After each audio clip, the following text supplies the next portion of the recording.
অপেক্ষা করছেন কবে ওই 31শে ডিসেম্বরের রাত 12টা অতিক্রম হবে, তারপর আপনি রাত 12টা 1 মিনিটে নতুন বর্ষকে বরণ করবেন। অথবা কেউ বাড়িঘর ছেড়ে দিয়ে চলে গেছে, ওই সমুদ্র সৈকতে গিয়ে অপেক্ষা করছে নতুন বছরের নতুন সূর্যকে স্বাগত জানাবে। সূর্য পূজারী ছাড়া আপনি আর কিছুই নয়, ঠিক কিনা? প্রিয় ভাইরা আমার, বড় দুঃখের বিষয় বলতে হয়, অত্যন্ত পরিতাপের বিষয়, শ্রেষ্ঠ নেয়ামত ইসলামের নেয়ামত পেয়েছি বটেই, যেই মানুষের উচিত ছিল একমাত্র আল্লাহর কাছে মাথা নত করা, কিন্তু সেই মানুষ ইসলাম পেয়েও আজকে মানুষের পায়ে মাথা নত করে, ঠিক কিনা? আছে না? হয়তো এই সমাজে আল্লাহ রাব্বুল আলামিন হেফাজত করেছেন, কিন্তু আমাদের অসংখ্য পাওয়া যাবে এই দেশে, বিশেষ করে সেই চট্টগ্রাম, সিলেট বা ওইসব এরিয়া যদি হয় যেগুলি হলো মাজারের শহর, মাজারের দেশ, যেখানে আল্লাহকে বাদ দিয়ে কি মানুষকে, শুধু নয় একটা মৃত মানুষ, এমনটা কি এমনও হতে পারে যে সেখানে মানুষ আছে কিনা তাও বলা যায় না, তবু সেখানে গিয়ে সেজদায় পড়ে যায়। আল্লাহু আকবার। আপনি জীবনে শ্রেষ্ঠ নিয়ামত পেলেন ইসলাম, যে ইসলাম আপনাকে বলে দেয় শুধু আল্লাহ ছাড়া কারো কাছে আপনার মাথা নত হতে পারে না। তাহলে সেই ইসলাম পাওয়ার পরেও আপনি যদি এই পর্যায়ে থেকে থাকেন, তাহলে নিশ্চয়ই সেই ইসলাম দিয়ে আপনার কোনো পরিবর্তন আসেনি। ওই মূর্তি পূজা, প্রতিমা পূজারী, তার যে অবস্থা, আর কবর পূজারী, দুজনের মাঝে কোনো পার্থক্য নেই। কিন্তু আল্লাহ সুবহানাহু ওয়া তাআলা আমাদেরকে আরেকটি বিশেষ বৈশিষ্ট্য দিয়ে আল্লাহ রাব্বুল আলামিন আমাদেরকে আরো সম্মানিত করেছেন। বলুন আলহামদুলিল্লাহ। কি সেই বৈশিষ্ট্য? সেটি হচ্ছে আল্লাহ সুবহানাহু ওয়া তাআলা আমাদেরকে আহলুল হাদিস হওয়ার সৌভাগ্য দান করেছেন। বলুন আলহামদুলিল্লাহ। বলেন কেমনে এটা সৌভাগ্য? জবাব, আপনি বাস্তব অবস্থা দেখুন পরীক্ষা করে। আহলুল হাদিস সমাজের একজন ব্যক্তি যিনি ইসলাম সম্পর্কে গভীর জ্ঞান অর্জন করেননি, গভীর গবেষণাও করেননি, গভীর পড়াশোনাও করেননি, শুধু তিনি আহলুল হাদিস সমাজে রয়েছেন। এই সমাজে অথবা জন্মগতভাবে আহলুল হাদিস, ইসলাম সম্পর্কে তেমন গভীর জ্ঞান নেই, গভীর পড়াশোনা নেই, কিন্তু তার ভিতরে আহলুল হাদিস হওয়ার কারণে, আহলুল হাদিস সমাজের হওয়ার কারণে তার ভিতরে এই আকীদা প্রতিষ্ঠিত হয়ে গেছে, আহলুল হাদিস ব্যক্তি একমাত্র আল্লাহ ছাড়া অন্য কাউকে সেজদা দিতে পারে না। লিল্লাহি তাকবীর, লিল্লাহি তাকবীর। এটি হলো আহলুল হাদিসের একটি আকীদা। আহলুল হাদিস ব্যক্তিকে যতই ডাকা হোক মাজারে, যতই ডাকা হোক কবরে, যতই ডাকা হোক পীর পূজায়, আহলুল হাদিস ব্যক্তিকে কখনো নেওয়া সম্ভব হবে না, ঠিক কিনা? তাহলে লক্ষ্য করুন, ইসলামের নিয়ামত তো শ্রেষ্ঠ নিয়ামত, কোনো সন্দেহ নেই, কিন্তু তার চেয়েও আরো গুরুত্বপূর্ণ নিয়ামত হলো কি? আহলুল হাদিস হওয়ার নিয়ামত। বলুন আলহামদুলিল্লাহ। প্রিয় ভাইরা আমার, কেন আরো গুরুত্বপূর্ণ নিয়ামত? কারণ ইসলামের মূল বিষয় হলো মানুষ ইবাদত করবে একমাত্র কার? দাসত্ব করবে একমাত্র কার? সেজদা দেবে একমাত্র কার জন্য? আল্লাহ সুবহানাহু ওয়া তাআলা বলেন, কুল ইন্না সালাতি ওয়া নুসুকি ওয়া মাহইয়ায়া ওয়া মামাতি লিল্লাহি রাব্বিল আলামিন লা শারীকা লাহু ওয়া বিযালিকা উমিরতু ওয়া আনা আউয়ালুল মুসলিমিন। আল্লাহ বলেন, বলো, তুমি ঘোষণা দাও, ইন্না সালাতি, আমার সালাত, ওয়া নুসুকি, আমার যাবতীয় ইবাদত, আমার কুরবানি, এমনকি ওয়া মাহইয়ায়া ওয়া মামাতি, আমার জীবন মরণ সব কিছু হলো লিল্লাহি রাব্বিল আলামিন, গোটা বিশ্বের যিনি রব সেই আল্লাহর জন্য। লিল্লাহি তাকবীর। কে তিনি? লা শারীকা লাহ, তিনি হলেন সেই সত্তা যার কোনো শরীক নেই।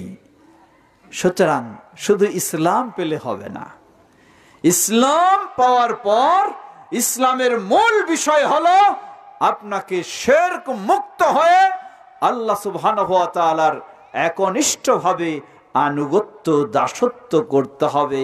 তাহলেই আপনি ইসলাম পেয়ে ধন্য হতে পারেন। এই ইসলাম পেলেই জান্নাত নয়, ইসলাম পেয়ে যখন আপনি শিরক মুক্ত হতে পারবেন তখন আপনি জান্নাতের আশা করতে পারবেন। আল্লাহ সুবহানাহু ওয়া তাআলা সূরা মায়েদা ৭২ নম্বর আয়াতে স্পষ্ট করলেন। আল্লাহ বলেন, ইন্নাহু মান ইউশরিক বিল্লাহ ফাকাদ হারামাল্লাহু আলাইহিল জান্নাহ ওয়া মাওয়াহুন নার ওয়া মা লিয-যালিমিনা মিন আনসার। ইন্নাহু মান ইউশরিক বিল্লাহ, যে আল্লাহর সাথে শিরকে লিপ্ত হয়, ফাকাদ হারামাল্লাহু আলাইহিল জান্নাহ, আল্লাহ তার জন্য জান্নাতকে কি হারাম করে দেন। একদিকে ইসলামের দাবিদার, অপরদিকে যদি শিরকে লিপ্ত হই তাহলে আমার জন্য জান্নাত হালাল না হারাম? আল্লাহ হারাম করে দেবেন। ওয়া মাওয়াহুন নার, অপরিহার্য হবে জাহান্নাম। ওয়া মা লিয-যালিমিনা মিন আনসার, জালিম মুশরিকদের জন্য দুনিয়া ও আখিরাতে আল্লাহর পক্ষ থেকে কোনো সাহায্য সহযোগিতা হতে পারে না। এজন্যই যুগে যুগে অসংখ্য নবী রাসূল তাদের দাওয়াতেই ছিল।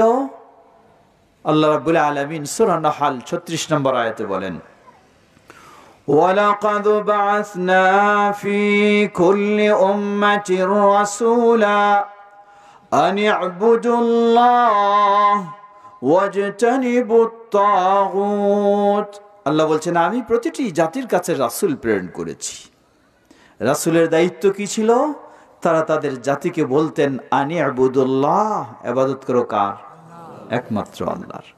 ওয়াজতানিবুত তাগুত, এবং সেই তাওহীদ বিরোধী শিরক কুফর সব থেকে বিরত থাকো। প্রতি নবী রাসূলের দায়িত্ব ছিল।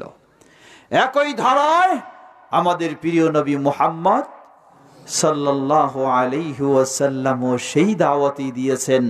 সেই ধারায় বিশ্বের বুকে আজকে আহলুল হাদিসেরা একই ধারায় তাদের দাওয়াত। এজন্য দেখবেন যে আহলুল হাদিসেরাই সব সময় মানুষকে বেশি সতর্ক করে কি থেকে? শিরক করা থেকে। যার কারণে আল্লাহ সুবহানাহু ওয়া তাআলার বিশেষ নিয়ামতে তৌফিকে আহলুল হাদিস সমাজে কবর পূজার শিরক খুঁজে পাওয়া, মাজার পূজার শিরক খুঁজে পাওয়া, পীর পূজার শিরক খুঁজে পাওয়া যায় না। বলুন আলহামদুলিল্লাহ। অতএব মনে রাখতে হবে আপনাকে, যদি আমি জান্নাত নিশ্চিত করতে চাই তাহলে আমাকে আমার জীবনে শিরক থেকে বিরত থাকতে হবে। প্রিয় ভাইরা আমার, শিরক কি জিনিস?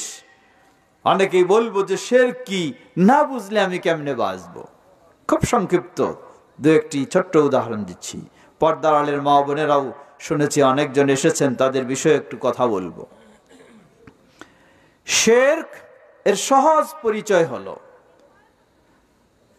আল্লাহ সুবহানাহু ওয়া তাআলার জন্য যে বিষয়গুলি সীমাবদ্ধ, অন্য কারো জন্য হতে পারে না, সেই বিষয়গুলিতে আল্লাহর সাথে অন্য কাউকে অথবা আল্লাহকে বাদ দিয়ে অন্য কারো জন্য সাব্যস্ত করাটাই হলো কি? শিরক। যেমন উদাহরণস্বরূপ, আমাদের ভবিষ্যতের খবর কে জানে?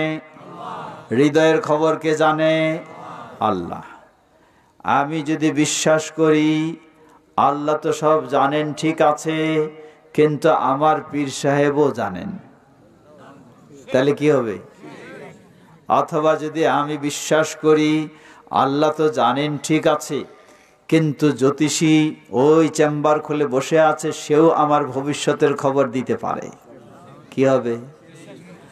আল্লাহ তো জানেন, ঠিক আছে, কিন্তু ওই যে জিনের সাধক, তিনি সবকিছু তথ্য দিতে পারেন। আমার ভবিষ্যতে কি হবে, আমার কি আছে না আছে, সব তথ্য দিয়ে দিতে পারেন। কি হবে? লক্ষ্য করুন কত কঠিন ভাবে ইসলাম সতর্ক করেছে। আল্লাহ রাসূল সাল্লাল্লাহু আলাইহি ওয়াসাল্লাম বলেন, মান আতা আররাফা লাম তুকবাল সালাতুহু 40 লাইলা, রাওয়াহু মুসলিম। সহিহ মুসলিমের হাদিস। যে ব্যক্তি কোনো জ্যোতিষীর কাছে যাবে, কোন গণকের কাছে যাবে, কোন রাশিবিদের কাছে যাবে, কোন পাঞ্জিয়ারের কাছে যাবে, বা ভবিষ্যতের খবর দিতে পারে বলে দাবি করে এমন ব্যক্তির কাছে যাবে, শুধু যাবে, লাম তুকবাল সালাতুহু 40 লাইলা, 40 রাত পর্যন্ত আল্লাহ সুবহানাহু ওয়া তাআলা তার সালাত কবুল করবেন না। হাদিস সহিহ মুসলিমের।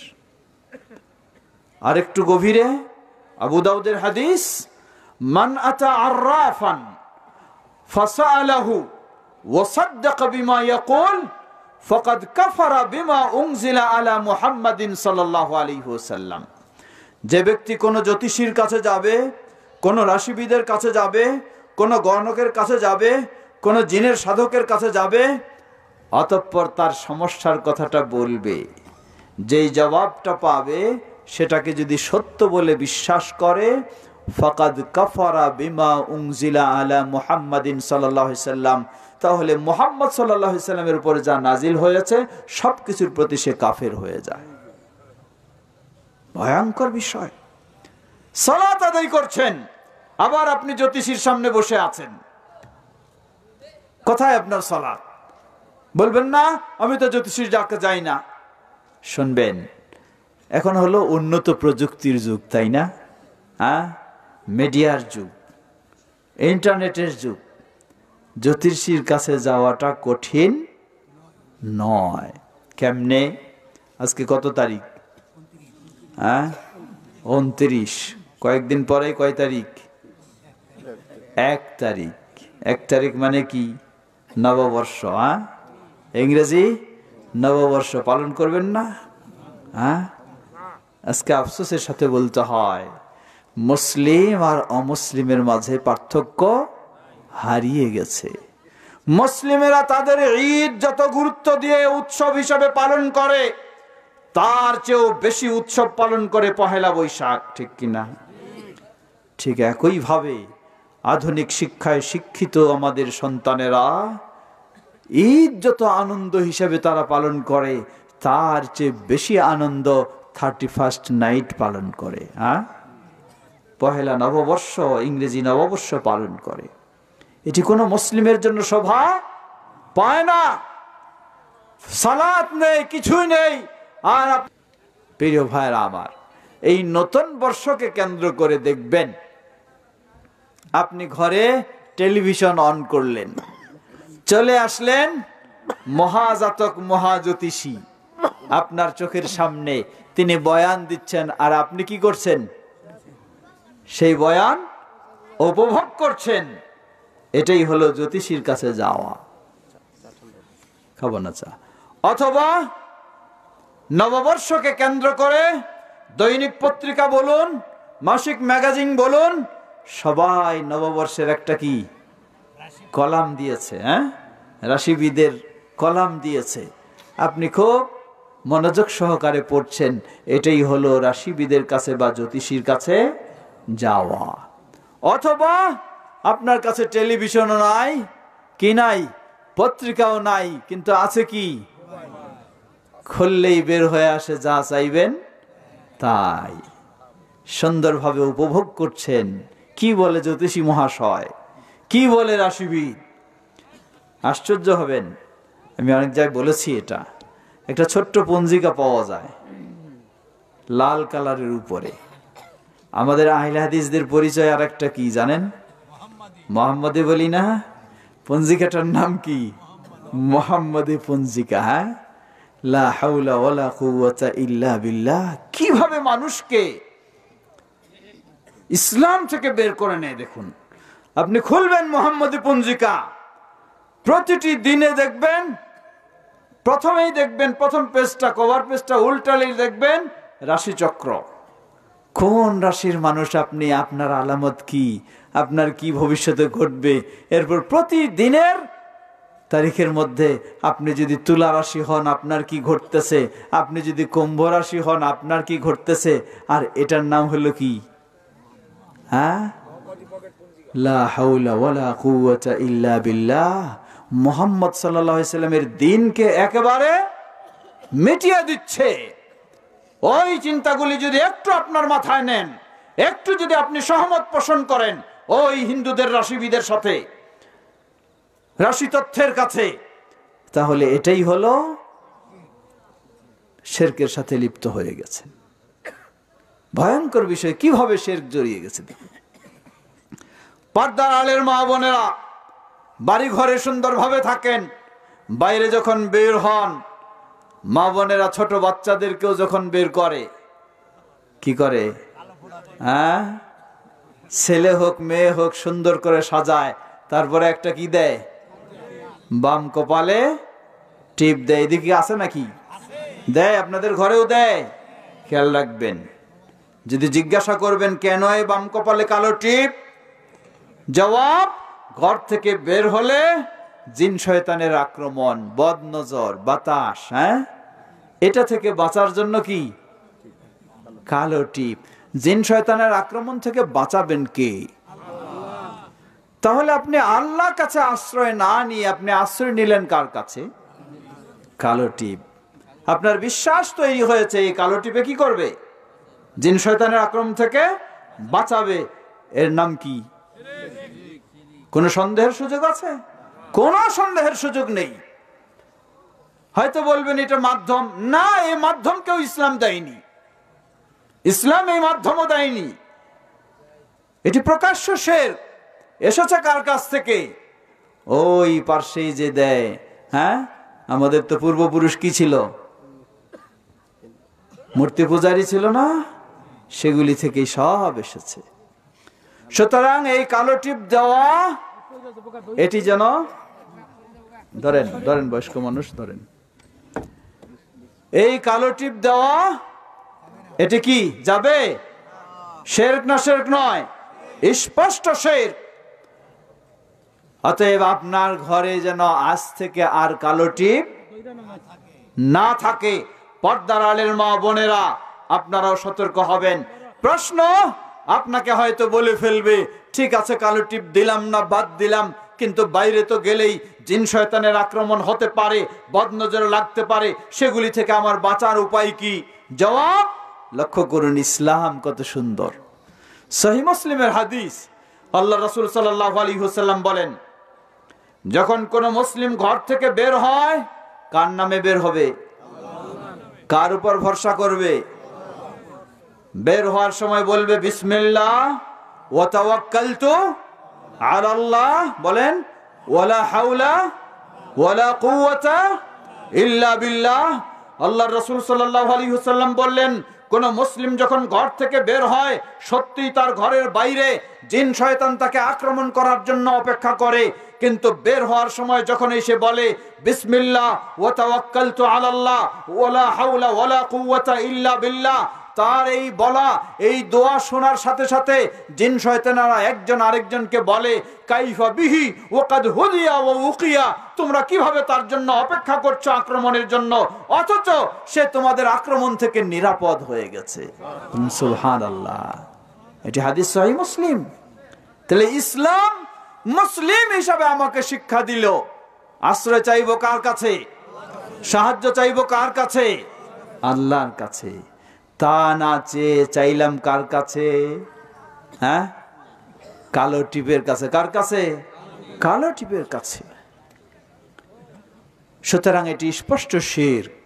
অতএব এই শিরক বর্জন করুন। প্রকাশ্য শিরক তো বুঝি, অস্পষ্ট কত বিভিন্ন ধরনের কথায় শিরক, কাজে শিরক, চিন্তাও শিরক।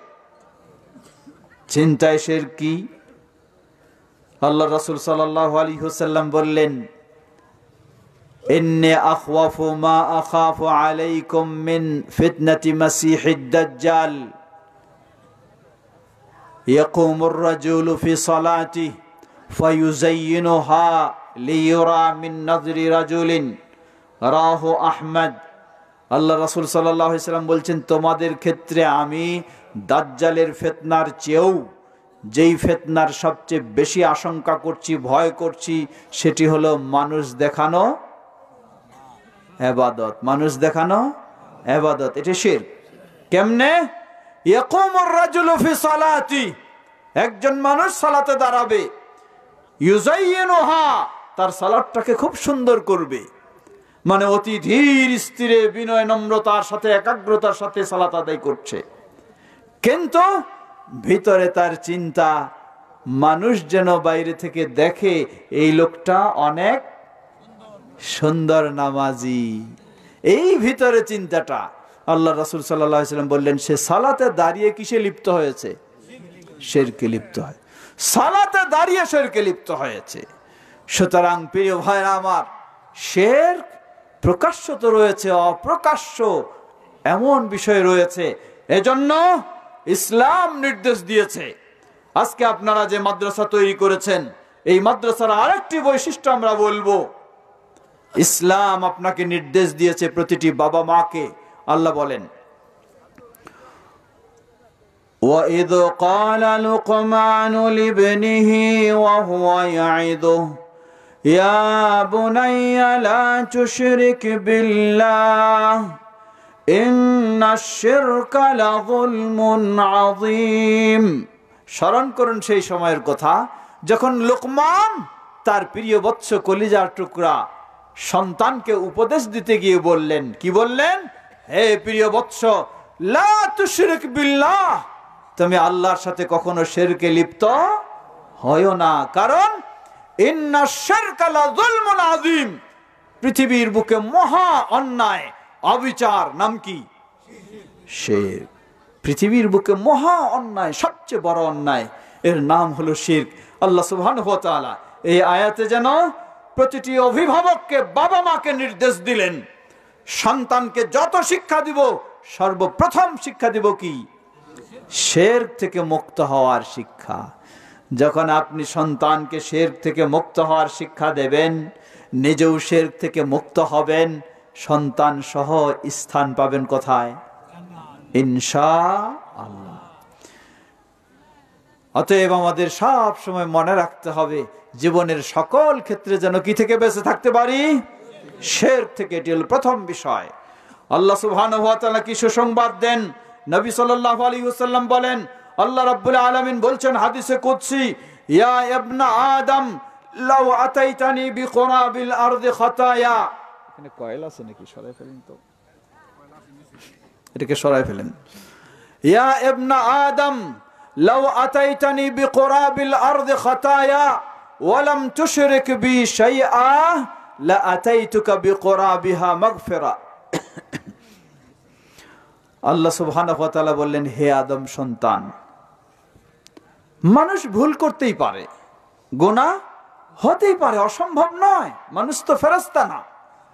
ইবলিস চতুর্দিক থেকে আমাদেরকে কি করে রেখেছে? অক্টোপাসের মতো আবদ্ধ করে রেখেছে। শিরকে গুনাহে মানুষ লিপ্ত হতে পারে, অসম্ভব নয়। আল্লাহ বলছেন, হে আদম সন্তান, জেনে রাখো, তুমি যদি গোটা পৃথিবীর সমান ভুল ত্রুটি গুনাহ নিয়ে আমার কাছে আসো, শর্ত লাম তুশরিক বি শাইআ, আমার সাথে শিরকে লিপ্ত হও নাই। খেয়াল করবেন, গোটা পৃথিবীর সমান গুনাহ কিন্তু শিরকে লিপ্ত হও নাই, লা আতাইতুকা বিকুরাবিহা মাগফিরা, তাহলে আমিও তোমাকে গোটা পৃথিবীর সমান ক্ষমা দান করব। বলুন সুবহানাল্লাহ, সুবহানাল্লাহ। প্রিয় ভাইয়ের আমার, এটি হলো দুনিয়ার অবস্থা। আখিরাতের অবস্থা লক্ষ্য করুন। নবী মুহাম্মদ সাল্লাল্লাহু আলাইহি ওয়াসাল্লামের সুপারিশ ছাড়া জান্নাতে যাওয়া যাবে না। তবে পীর সাহেবদের তো পাওয়ার একটু বেশি আছে। নবী সাল্লাল্লাহু আলাইহি ওয়াসাল্লাম সুপারিশ না করলেও পীর সাহেবরা তো সুপারিশ করে নিয়েই যেতে পারে, তাই না? হ্যাঁ, এই পীর সাহেব ঘোষণা দিয়ে ফেলেছেন আগেই, কিয়ামতের কঠিন বিভীষিকাময় দিনে পীর সাহেবের বিরাট বিরাট জাহাজ থাকবে। যারাই মুরিদ হবে ওই জাহাজে উঠাইয়া জাহান্নামে নিয়ে চলে যাবে, ঠিক না? হ্যাঁ, ঘোষণা দিয়েছে যারা মুরিদ হবে ওই জাহাজে উঠাইয়া পুল সিরাত পার করে দিবে। নাকি পার করে দিতে পারে, কিন্তু নিয়ে যাবে কোথায়? কোনো সন্দেহ নেই, নিজেরই জান্নাত নেই আর মুরিদকে জান্নাতের সুপারিশ, জান্নাতের আশ্বস্ত করছে। কিয়ামতের কঠিন বিভীষিকাময় দিনে এই আদম সন্তান যখন কিয়ামতের মাঠে আবদ্ধ হয়ে থাকবে, তাদের শুধু একটু সুপারিশ লাগবে, পেলেই তারা জান্নাতে চলে যাবে। সুপারিশ খুঁজবেন, কে করবে? চলে যাবেন আদম আলাইহিস সালামের কাছে, তিনি অপারগতা প্রকাশ করবেন। যাবেন নূহ আলাইহিস সালামের কাছে, তিনি অপারগতা প্রকাশ করবেন। যাবেন ইব্রাহিম আলাইহিস সালামের কাছে, তিনি অপারগতা প্রকাশ করবেন। যাবেন মূসা আলাইহিস সালামের কাছে, তিনি অপারগতা প্রকাশ করবেন। যাবেন ঈসা আলাইহিস সালাতু ওয়াস সালামের কাছে, তিনিও অপারগতা প্রকাশ করবেন, কিন্তু তিনি একটি ভালো পরামর্শ দিবেন। তিনি বলবেন আমার পক্ষেও সম্ভব নয়, তোমরা চলে যাও ওই নবীর কাছে, ওই রাসূলের কাছে যাকে আল্লাহ সুবহানাহু ওয়া তাআলা অগ্রিম তার ভুল ত্রুটিগুলিকে ক্ষমা করে দিয়েছেন। তিনি হলেন আমাদের প্রিয় নবী মুহাম্মদ সাল্লাল্লাহু আলাইহি ওয়াসাল্লাম। মুহাম্মদ সাল্লাল্লাহু আলাইহি ওয়াসাল্লামের কাছে গেলেই তিনি সুপারিশ করে জান্নাতে পাঠিয়ে দিবেন নাকি? না, পারবেন না। কেন পারবেন না? আল্লাহ আগে ঘোষণা দিয়েছেন। আল্লাহ বলেন, মান যাল্লাযী ইয়াশফাউ ইনদাহু ইল্লা বিইযনিহি, কার ক্ষমতা আছে আল্লাহর কাছে আল্লাহর অনুমতি ছাড়া সুপারিশ করতে পারে? আল্লাহর অনুমতি না হলে কেউ সুপারিশ করার ক্ষমতা রাখে না, এমনকি শ্রেষ্ঠ নবী মুহাম্মদ সাল্লাল্লাহু আলাইহি ওয়াসাল্লামও রাখেন না। তাই নবী সাল্লাল্লাহু আলাইহি ওয়াসাল্লাম বলেন, যখনই তারা আমার কাছে সুপারিশের কথা বলবে, ফাখিরু লিল্লাহি সাজিদা, আমি আল্লাহর কাছে সিজদায় পড়ে যাব, আল্লাহর যথাযথ প্রশংসা বর্ণনা করব, আল্লাহর কাছে কান্দাকাটি করব। আল্লাহ রাব্বুল আলামিন তখন বলবেন, ইয়া মুহাম্মদ ইরফা রাসাক, হে মুহাম্মদ তোমার মাথা ওঠাও, ওয়াসাল তুতা, তুমি চাও তোমাকে দেওয়া হবে, ওয়াশাফিউ তুশাফা, তুমি সুপারিশ করো তোমার সুপারিশ কবুল করা হবে। সুবহানাল্লাহ। সেখানেও এই হাদিসেও নবী সাল্লাল্লাহু আলাইহি ওয়াসাল্লাম বলেন, তবে সুপারিশের সুযোগ পাবো, কিন্তু আমার সুপারিশ যেমন মন তেমন ব্যবহার করতে পারবো না। বলে দিয়েছেন, শাফাআতি হিয়া লিমান লা ইউশরিক বিল্লাহি শাইআ, আমার ওই সুপারিশটাও শুধু তাদের জন্য যারা কোনোদিন শিরকে লিপ্ত হয় নাই। প্রিয় ভাইরা আমার, পর্দার আড়ালের মা বোনেরা, তাই আমাদের জীবনে সব সময় মনে রাখতে হবে, কথায় হোক, কাজে হোক, ইবাদতে হোক, চিন্তায় হোক, সকল প্রকার শিরক থেকে যেন আমরা বিরত থাকতে পারি। যখন গোটা জীবনটাকে গড়তে পারবো, সকল প্রকার শিরক থেকে মুক্ত হব, তাওহীদের উপর প্রতিষ্ঠিত থাকব, আল্লাহ সুবহানাহু ওয়া তাআলার পক্ষ থেকে মুমূর্ষু অবস্থায় মৃত্যু মুহূর্তে আপনি যখন পৌঁছবেন, আপনার জন্য বিশাল সুসংবাদ। আল্লাহ বলেন,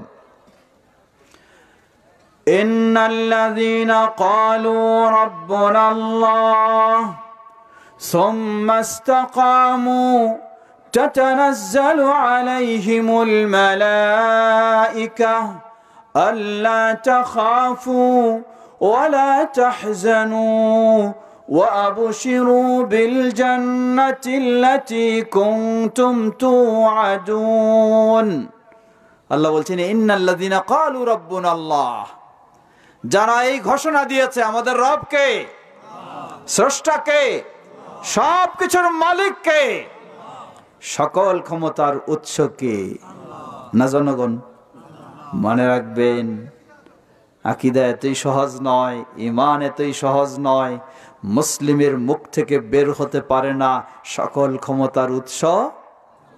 হ্যাঁ, মুসলিমের মুখ থেকে বের হতে পারে না। মুসলিমের মুখ থেকে বের হবে সকল ক্ষমতার উৎস একমাত্র কে? আল্লাহ। এই আকীদা, এই তাওহীদের উপর যে বিশ্বাসী হবে, ঘোষণা দিবে, সুম্মা ইসতাকামু, মৃত্যু পর্যন্ত এই তাওহীদের উপরে অটল থাকবে, সেই মুহূর্ত অবস্থায়, মৃত্যু মুহূর্ত অবস্থায় তার কাছে আল্লাহর বিশেষ ফেরেশতাগণ উপস্থিত হয়ে যাবেন, উপস্থিত হয়ে বলবেন, আল্লাহ তাখাফু, গোটা জীবন তুমি তাওহীদের উপরে প্রতিষ্ঠিত ছিলে, গোটা জীবন তুমি শিরক থেকে মুক্ত ছিলে, আল্লাহ তাখাফু, সুতরাং তোমাদের কোনো ভয় নেই, ওয়ালা তাহজানু, তোমরা কোনো দুশ্চিন্তা করো না, ওয়া আবশিরু বিল জান্নাতিল্লাতী কুনতুম তুআদুন, আর সুসংবাদ নিয়ে নাও, তোমার জন্য জান্নাত অপেক্ষা করছে। সুবহানাল্লাহ, মৃত্যু হলেই কি জান্নাত। কখন? যখন আপনি গোটা জীবনটা কিসের উপরে থাকতে পারবেন? তাওহীদের উপরে থাকতে পারবেন, শিরক মুক্ত হতে পারবেন। আল্লাহ আমাদেরকে কবুল করে নিন, আল্লাহ আমাদেরকে তৌফিক দান করুন, আমরা যেন আমাদের সন্তানদেরকেও সেভাবে গড়ে তুলতে পারি। আল্লাহ আমাদের সে তৌফিক দান করুন। প্রিয় ভাইয়েরা আমার, পর্দার আড়ালের মা বোনদেরকে একটু স্মরণ করে দিতে চাই, মাহফিলে পুরুষের সংখ্যা বেশি না নারীদের সংখ্যা বেশি জানি না। এই জায়গায় কি অধিকাংশ মাহফিলে দেখা যায় কি মহিলার সংখ্যা বেশি, অধিকাংশ মাহফিলে মহিলার সংখ্যা বেশি। এই জায়গায় হয়তো এই জায়গায়ও বেশি। আবার আল্লাহ রাসূল সাল্লাল্লাহু আলাইহি ওয়াসাল্লাম বললেন কি, সহিহুল বুখারীর হাদিস শুনবেন, সহিহুল বুখারীর হাদিস, রাসূলুল্লাহ সাল্লাল্লাহু আলাইহি ওয়াসাল্লাম বললেন, আমাকে জাহান্নাম দেখানো হলো, আমি দেখলাম জাহান্নামে কারা বেশি? পুরুষরা বেশি। মানবেন না এটা? কারা বেশি? নারীরা বেশি। তো জাহান্নামেও যদি নারীরা বেশি, মাহফিলও আবার, তাহলে কেমনে মিল হইল? এই মাহফিল দিয়ে কি জাহান্নামে যেতে হবে? নাউজুবিল্লাহ। জবাব, মাহফিলে নারীরা বেশি ঠিকই, কিন্তু পুরুষেরা ওয়াজ শোনে আর নারীরা ওয়াজ করে, ঠিক না? দেখবে যে নিজে গল্প নিয়ে ব্যস্ত থাকে, শুনতে চায় না। পর্দার আড়ালের মা বোনদেরকে স্মরণ করে দিতে চাই, আপনাদেরকে হাদিস বলে ছোট করছি না, একটু সতর্ক করতে চাই। কষ্ট করে মাহফিলে এসেছেন শীতের রাতে, এখানে এসেও যদি গল্প গুজবেই শুরু করেন, নিজেও শুনবেন না, অন্যকেও শুনতে দেবেন না, তাহলে তো সত্যি এই মাহফিল আপনাকে জান্নাতে নিতে পারবে না। জান্নাতে যেতে হলে শুনতে হবে, মানতে হবে। আসুন, আল্লাহ রাসূল সাল্লাল্লাহু আলাইহি ওয়াসাল্লামকে প্রশ্ন করে বসলেন মহিলা সাহাবী, হে আল্লাহ রাসূল সাল্লাল্লাহু আলাইহি ওয়াসাল্লাম, নারীরা বেশি জাহান্নামে, কারণটা কি? কি অপরাধ? রাসূল সাল্লাল্লাহু আলাইহি ওয়াসাল্লাম কিছু অপরাধের কথা বললেন। তার মাঝে একটি অপরাধ হলো ইয়াকফুরনাল আশির। নারীরা কি করে? তারা তাদের স্বামীর প্রতি বেশি অকৃতজ্ঞ, স্বামীর প্রতি অকৃতজ্ঞ। বিশেষ করে নারীর হাতে যদি চাকরি থাকে তাহলে তো আর বলাই লাগে না, ঠিক না? এখন নারী স্বামী হয়ে যায় নাকি? আল্লাহ রাসূল সাল্লাল্লাহু আলাইহি ওয়াসাল্লাম একটু ব্যাখ্যা করে দিলেন, বললেন, তোমার স্ত্রীকে যদি সারাটা জীবন যা চেয়েছে তাই দিয়েছ, একটা দিন যদি দিতে না পারো, জবাবটা হলো তোমার কাছে জীবনে কিছু পাইলাম না। একসাথে মিলাচ্ছেন কেন? আসলে কি অবস্থা নাকি? আল্লাহ রাসূল সাল্লাল্লাহু আলাইহি ওয়াসাল্লাম এটা তো নিজের থেকে বলেন নাই, এটা কি ওহী ভিত্তিক বলেছেন, মানে অবস্থাটা এই রকমই ওহীর আলোকে তিনি বলেছেন। প্রিয় ভাইরা আমার, পর্দার আড়ালের মা বোনদেরকে এই হাদিস দিয়ে আমি তুচ্ছ করছি না, ছোট করছি না। মা বোনদের মাঝে অনেকেই রয়েছেন আলহামদুলিল্লাহ, যাকে সারাটা জীবন না দিলেও তিনি কৃতজ্ঞ থাকেন, ঠিক কিনা? অনেকেও আছেন। তো জাহান্নামে নারীদের বেশি। এখন আসুন আরেকটি জিজ্ঞাসা করি, জান্নাতের নারী বেশি না পুরুষ বেশি? এইবার শুনি। কেউ কয় এখানে নারী বেশি, আর বাকিরা সবাই চুপচাপ, মানে তারা তো ধরেই নিয়েছেন যে জাহান্নামে যদি নারী বেশি হয় তাহলে জান্নাতে তো কি বেশি হবে? পুরুষই বেশি হবে। জবাব, পর্দার আড়ালের মা বোনেরা ভালোভাবে শুনবেন। হাদিস আমাদেরকে বলে দিচ্ছে জান্নাতেও নারীরাই বেশি। বলুন সুবহানাল্লাহ। কি রকম বেশি? লিকুল্লি রাজুলিন মিন আহলিল জান্নাতি যাওজাতান। আল্লাহ রাসূল সাল্লাল্লাহু আলাইহি ওয়াসাল্লাম বললেন, প্রতিটি জান্নাতি পুরুষের জন্য দুজন করে স্ত্রী থাকবে। বলুন সুবহানাল্লাহ। এর মানে জাহান্নামে পুরুষের চেয়ে নারী বেশি, দ্বিগুণ বলেন নাই, কিন্তু জান্নাতে কি একজন পুরুষ, এর জন্য যদি দুইজন হয় হুর বাদ দিয়েই, তাহলে উদাহরণস্বরূপ মনে করেন 1 লক্ষ যদি পুরুষ হয়, নারী কতজন হবে? 2 লক্ষ হবে। মানে কি পুরুষের চেয়ে দ্বিগুণ। বলুন সুবহানাল্লাহ। এটি সুসংবাদ মা বোনদের জন্য। কেনই দ্বিগুণ হবে? কারণ পুরুষের চেয়ে নারীদের জান্নাতে যাওয়া কঠিন না সহজ? সহজ। ইসলাম সহজভাবে বলে দিয়েছে, কিন্তু আফসোসের সাথে বলতে হয় আজকে আমাদের নারীরা সহজটা মেনে নিতে রাজি না, কঠিনটার দিকে আগায় বেশি। ঠিক না? আল্লাহ রাসূল সাল্লাল্লাহু আলাইহি ওয়াসাল্লাম বললেন, আইয়ু ইমরাআতিন সাল্লাত খামসাহা, কোন মুসলিম নারী যদি দিনরাত 24 ঘন্টা 5 ওয়াক্ত সালাত আদায় করে। সালাত কেমনে আদায় করবে? সমাজে শিক্ষা দেওয়া হয়, মাদ্রাসাও বইতেও পড়ানো হয়, ছবি সহ দেখানো হয় মেয়েদের সালাত হলো পুরুষদের চেয়ে ভিন্ন রকম। ঠিক না? কি ঠিক? দেখানো হয় ঠিক, কিন্তু আসলে বিষয়টা কি ঠিক? পুরুষেরা রুকু করবে, মেয়েরা রুকু করবে কুজু হয়ে, সেজদা দেবে মাটিতে হাত পা সব ফেলে দিয়ে, প্রায় শুয়ে। এইভাবে যদি সালাত আদায় হয় তাহলে রাসূল সাল্লাল্লাহু আলাইহি ওয়াসাল্লামের পদ্ধতি অনুযায়ী হবে না। নারী পুরুষ সকলের জন্য মৌলিকভাবে কিছু পার্থক্য রয়েছে নারী পুরুষ উভয়ের সালাতে, কিন্তু ওঠা বসা, রুকু, সেজদা, হাত বাঁধা, হাত তোলা, সহিহ হাদিসের আলোকে নারী পুরুষের মাঝে কোনো পার্থক্য নেই।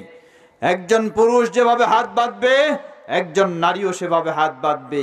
এর মানে একজন পুরুষও নাভির নিচে, একজন মেয়েও নাভির নিচে নাকি? হ্যাঁ, তাহলে তো উল্টা হয়ে গেল। আমাদের ভাইয়েরা তো তা মানতে আবার রাজি না। তারা পুরুষেরা নাভির নিচে বাঁধতে রাজি, কিন্তু মেয়েদেরকে নাভির নিচে বাঁধতে রাজি না। এর মানে কি ওই জায়গায় বেকায়দায় পড়ে গেছে, তাই না? এজন্য আহলে হাদিসের সংখ্যা যদি খুঁজেন কম না বেশি? বুকে হাত বাঁধার সংখ্যা বাংলাদেশে কম না বেশি? সব বেশি। বলুন আলহামদুলিল্লাহ। ওই জায়গায় বেকায়দায়।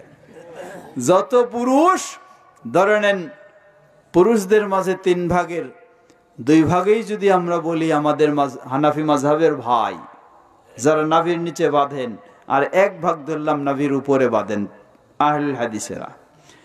এখন 3 ভাগের মাঝে 2 ভাগ হলো নাভির নিচে আর 1 ভাগ হলো নাভির উপরে, বুকের উপরে। নারীও 3 ভাগ। এখন 3 ভাগ নারীর মাঝে কয় ভাগ নাভির নিচে? হ্যাঁ, 3 ভাগেই কি বুকের উপরে। বলুন আলহামদুলিল্লাহ। তাহলে 6 ভাগের মধ্যে 4 ভাগ হলো কি বুকের উপরে, আর 2 ভাগ হলো কি নাভির নিচে। অতএব বুকের উপরেই মানুষদের সংখ্যা বেশি, কারণ এটাই যেহেতু কি সহিহ, তাই এটাই বেশি। বলুন আলহামদুলিল্লাহ। অতএব মনে রাখতে হবে 1400 বছর পূর্বে রাসূল সাল্লাল্লাহু আলাইহি ওয়াসাল্লাম সেই নির্দেশনা দিয়েছেন। সহিহুল বুখারীর হাদিস 631 নম্বর হাদিস, তিনি বলেন, সাল্লু কামা রাআইতুমুনি উসাল্লি, তোমরা ঠিক সেভাবেই সালাত আদায় করো যেভাবে তোমরা আমাকে দেখেছো। অতএব সহিহ হাদিসের আলোকে পুরুষেরা যেভাবে সালাত আদায় করবে, একজন মেয়ে মানুষও সেভাবে সালাত আদায় করবে। পুরুষের মতোই রুকু করবে, পুরুষের মতোই সেজদা দেবে, পুরুষের মতোই বুকে হাত বাঁধবে এবং পুরুষের মতোই তাশাহুদের বৈঠক সবকিছুই করবে, না হলে সেটি কখনোই সহিহ হবে না। দ্বিতীয়, ওয়াসামাত শাহরাহা, রমাদানের সিয়াম পালন করবে। তৃতীয়, ওয়াহাফিজাত ফারজাহা, এবং বেপরদায় চলবে। হ্যাঁ, এই জায়গায় সমস্যা নাকি? আরো কথা কেউ কেউ বলে যে আর একটু বেশি সমস্যা। কি কয়? দুইটা বিষয়ে ওয়াজ করা যাবে না। কি দুইটা?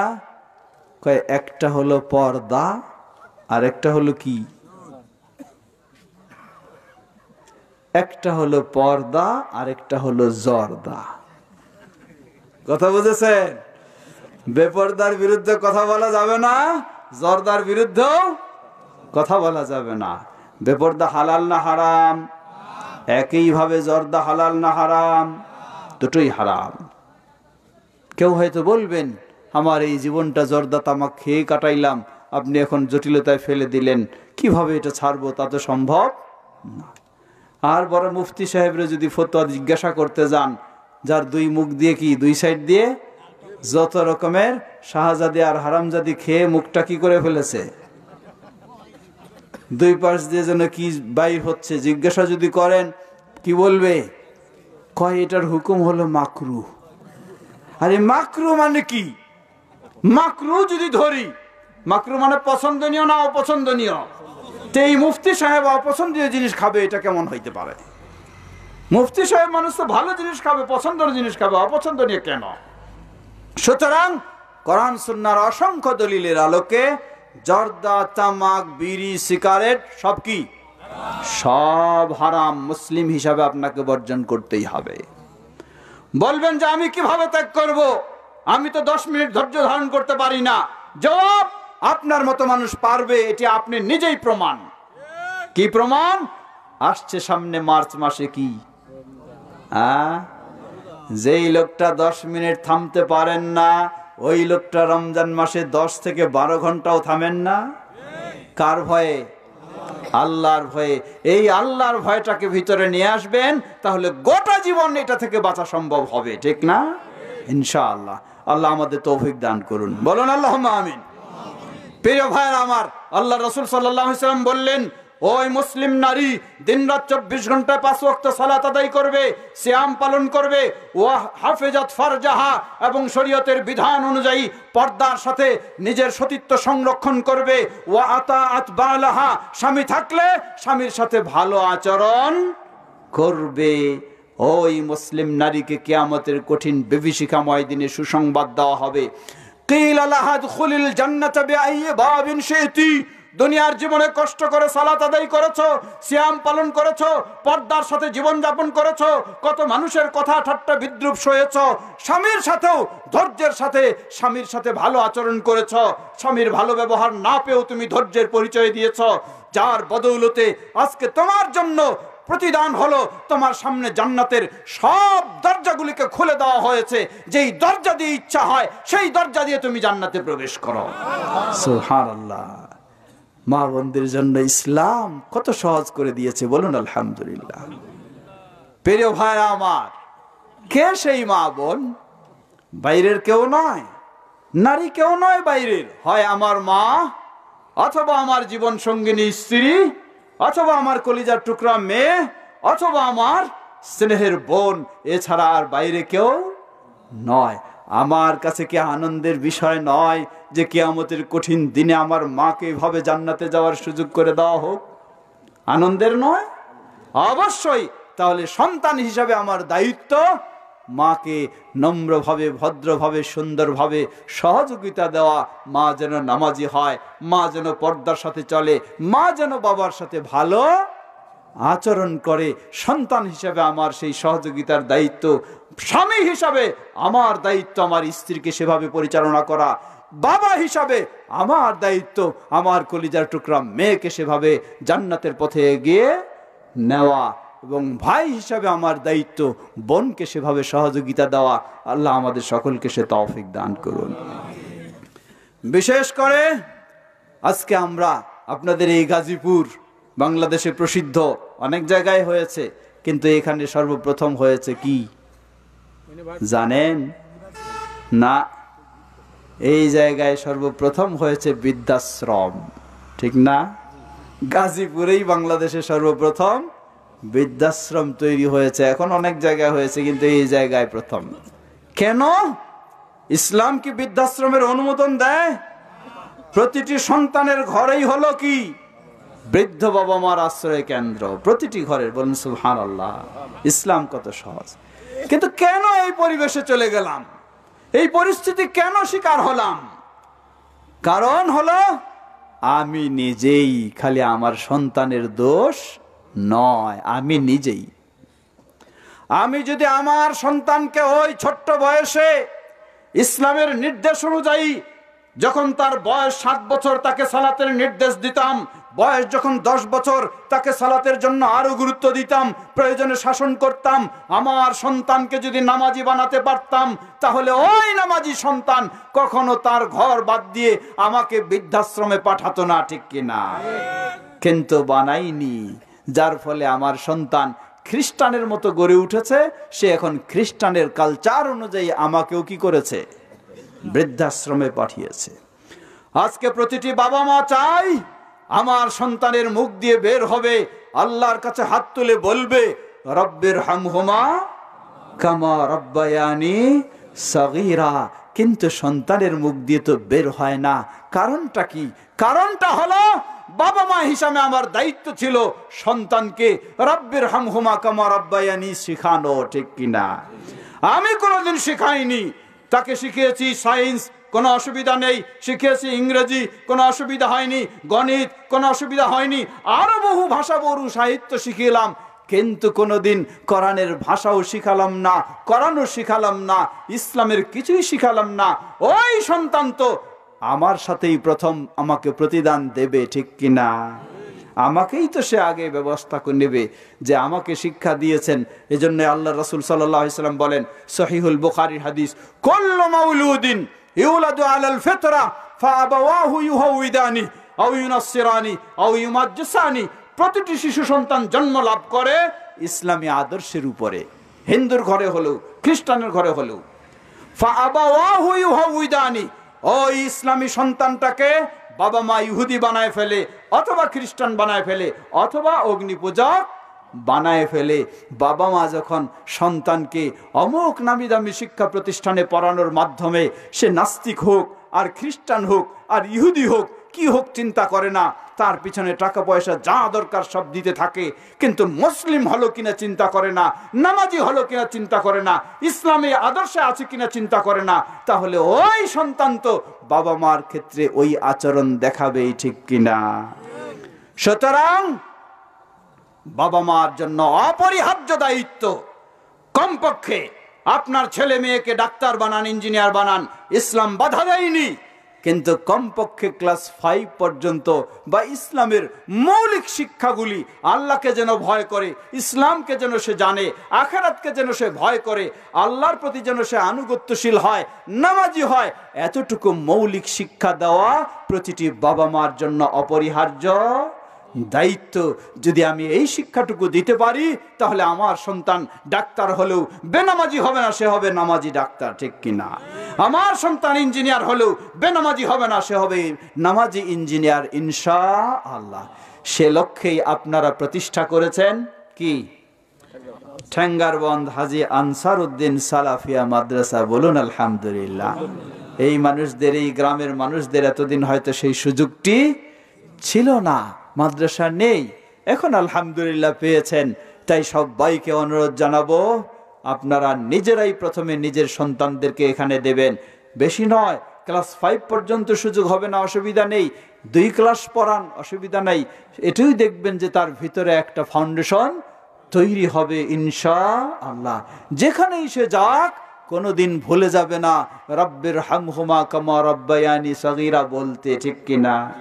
তাকে হাফেজ সাহেব ভাড়া করে নিয়ে আসতে হবে না, নিজেই সে জানে, নিজেই সে শিখেছে, নিজেই সে দোয়া করতে পারে তার বাবা মার জন্য। তাই সেভাবেই আমরা মাদ্রাসাকেও গড়ব, আমাদের সন্তানদেরকেও গড়ব। আল্লাহ আমাদের সকলকে সে তৌফিক দান করুন। প্রিয় ভাইরা আমার, ছোট্ট একটি দাওয়াত আপনাদের সকলকে জানাচ্ছি। আগামী ফেব্রুয়ারি 7 এবং 8, কত? 7 এবং 8 ফেব্রুয়ারি আপনারা খুব কাছের মানুষ। এই সেই বাইপাইল আশুলিয়া দুদিনব্যাপী ইন্টারন্যাশনাল কনফারেন্স অনুষ্ঠিত হবে বাংলাদেশ জমিয়ত আহলে হাদিসের। সেই মহাসম্মেলনে বিদেশের বিভিন্ন দেশের ইসলামী স্কলারগণ আসবেন। আগামী ফেব্রুয়ারি মাসের কত? 7 এবং 8। আপনারা কাছের মানুষ সবচেয়ে। সেই মহাসম্মেলনে আপনাদেরকে বিশেষভাবে দাওয়াত জানাচ্ছি। সার্বিক সহযোগিতা দিয়েও সেখানে নিজেও উপস্থিত হবেন।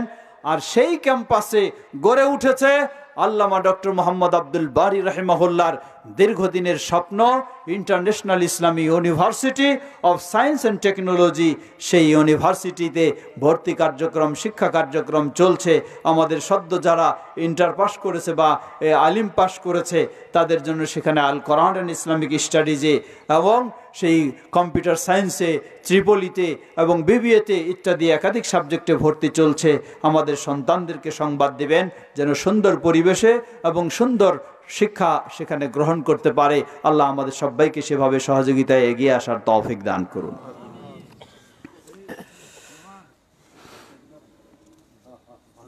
প্রিয় ভাই আমার, কথা খুব দীর্ঘ করতে চাই না, যেহেতু অনেক রাত হয়ে গেছে। পরিশেষে আবারও স্মরণ করে দিতে চাই, আজকে সবাই মিলে উদ্যোগ নিয়েছেন। একটি মাদ্রাসা তৈরি করা সম্ভব হয়েছে না? একাই যদি কেউ নিতে হতো, সবাই মিলে উদ্যোগ নিয়েছেন, এই মাহফিল করা সম্ভব হয়েছে না? এটাই প্রমাণ করে গোটা বাংলাদেশের আহলুল হাদিসেরা যখন ঐক্যবদ্ধ হয়ে থাকবে তখন বাংলাদেশে আহলুল হাদিসের দাওয়াত সকলের কাছে পৌঁছে দেওয়া সম্ভব হবে ইনশাআল্লাহ। তাই আল্লামা আব্দুল্লাহিল কাফি আল কুরাইশি রাহিমাহুল্লাহ ওই সেই 1946 সালে বাংলার বুকে বিক্ষিপ্ত ছড়িয়ে ছিটিয়ে থাকা আহলুল হাদিসদেরকে ঐক্যবদ্ধ করে একটি প্ল্যাটফর্ম উপহার দিয়েছেন। সেটির নাম হচ্ছে জমিয়তে আহলুল হাদিস। সকলকে সেই আহ্বান জানাই, আমরা যেন সেই প্ল্যাটফর্মে ঐক্যবদ্ধ থেকে আমাদের দাওয়াতি কাজকে আরো এগিয়ে নিতে পারি। আল্লাহ আমাদের সকলকে সে তৌফিক দান করুন। কোন রকমের ভুল বুঝাবুঝি, ভিন্ন দলাদলির যেন সুযোগটি আমাদের মাঝে থাকে না। আল্লাহ আমাদের সে তৌফিক দান করুন। দুটি জিজ্ঞাসা এসেছে। ভোরের আলো যুব সংঘ 50,000 টাকার ঘোষণা দিয়েছে, আপনার কাছ থেকে দোয়া চেয়েছে। মাশাআল্লাহ, আমাদের যুবকেরা ভোরের আলো যুব সংঘ, সেখানকার যুবকেরা তারা সম্মিলিতভাবে এই প্রতিষ্ঠানের জন্য, মাদ্রাসার জন্য 50,000 টাকা ঘোষণা দিয়েছে। বলুন আলহামদুলিল্লাহ। আল্লাহ তাদের দানকে কবুল করে নিন। এবং এই যুব সংঘে যে যুবকেরা রয়েছে সব যুবকদেরকে আল্লাহ সেই কিয়ামতের কঠিন বিভীষিকাময় দিনে আল্লাহর আরশের ছায়াতলে যেই যুবকেরা স্থান পাবে তাদের মধ্যে এই যুবকদেরকে আল্লাহ অন্তর্ভুক্ত করে দিন। জিজ্ঞাসা করেছেন 31st নাইট পালন করা যাবে কি? আগে আলোচনা হয়ে গেছে, যাবে। 31st নাইট পালন করা কোন মুসলিমের জন্য বৈধ হতে পারে না। সুতরাং প্রতিটি বাবা মার জন্য অপরিহার্য দায়িত্ব হবে। এটি কখনো মুসলিমদের কালচার নয়, এটি খ্রিস্টানদের কালচার।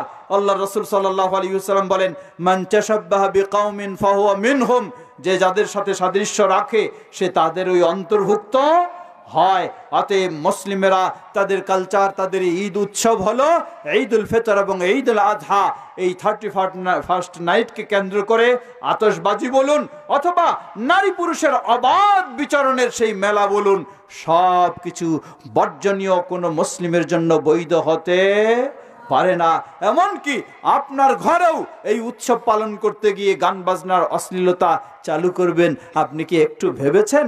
আপনার ঘরটাকে আপনি কি জান্নাতি পরিবেশ বানিয়ে ফেললেন না জাহান্নামী পরিবেশ? যদি মুসলিম হয়, মুসলিমের ঘর হবে জান্নাতি পরিবেশ। সেখানে কোরআনের আওয়াজ হবে, ইসলামের কথার আওয়াজ হবে, সেখানে আল্লাহর রহমতের ফেরেশতাদের আয়োজন হবে। তাহলে সেটি হবে জান্নাতের পরিবেশ। আমরা যেন আমাদের ঘরগুলিকে, আমাদের সমাজ, আমাদের এলাকা সবটিকেই জান্নাতের পরিবেশের মতোই গড়ে তুলতে পারি। আল্লাহ আমাদের সকলকে সে তৌফিক দান করুন। তথাকথিত 31st নাইট বলুন অথবা পহেলা নববর্ষ, ইংরেজি নববর্ষ, সব এই অপসংস্কৃতি বর্জন করে যেন আমরা ইসলামী সংস্কৃতিতে নিজেরা ও নিজেদের সন্তানদেরকে গড়ে তুলতে পারি। আল্লাহ আমাদের সকলকে সে তৌফিক দান করুন। সমবেত যারা আছেন এখানে, আমাদের প্রথম টার্গেট হলো আমাদের এই মাদ্রাসাকে আমরা সন্তান দেব এবং গড়ে তুলব ইনশাআল্লাহ।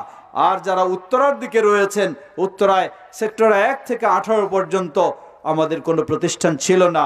আলহামদুলিল্লাহ এখন সেক্টর 14 রোড 15 জামিয়া মানারুত তাওহীদ, যেটি মদিনা বিশ্ববিদ্যালয়ের কারিকুলামের আলোকে সকল দিক থেকে, অর্থাৎ যেমন আরবিক, ইসলামী, তেমন ইংরেজি, তেমন সব কিছুই সুন্দর মানের একটি প্রতিষ্ঠান গড়ে উঠেছে।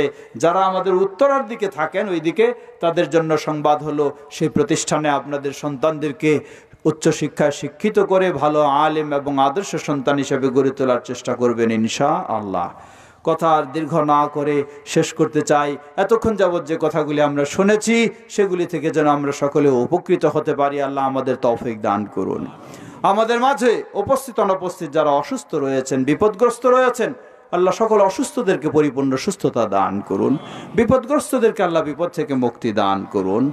আর আমরা যেন গোটা জীবন তাওহীদের উপর প্রতিষ্ঠিত থেকে সকল প্রকার শিরক মুক্ত থেকে জান্নাতের পথে চলতে পারি, আল্লাহ আমাদের জন্য সহজ করে দিন। আমাদের স্নেহের সন্তানদেরকে ইসলামের আলোকে গড়ে তোলার আল্লাহ তৌফিক দান করুন। আমাদের এই দেশকে আল্লাহ কোরআন এবং সুন্নাহর পথে চলার হিসাবে দেশকে কবুল করে নিন। সকল প্রকার সমস্যা থেকে আল্লাহ এই দেশকে আল্লাহ হেফাজত করুন। রব্বানা আতিনা ফিদ দুনিয়া হাসানাতাও وفي الآخرة حسنة وقنا عذاب النار سبحان ربك رب العزة عما يصفون وسلام على المرسلين والحمد لله رب العالمين سبحانك اللهم وبحمدك أشهد أن لا إله إلا أنت واستغفرك وأتوب إليك والسلام عليكم ورحمة الله وبركاته.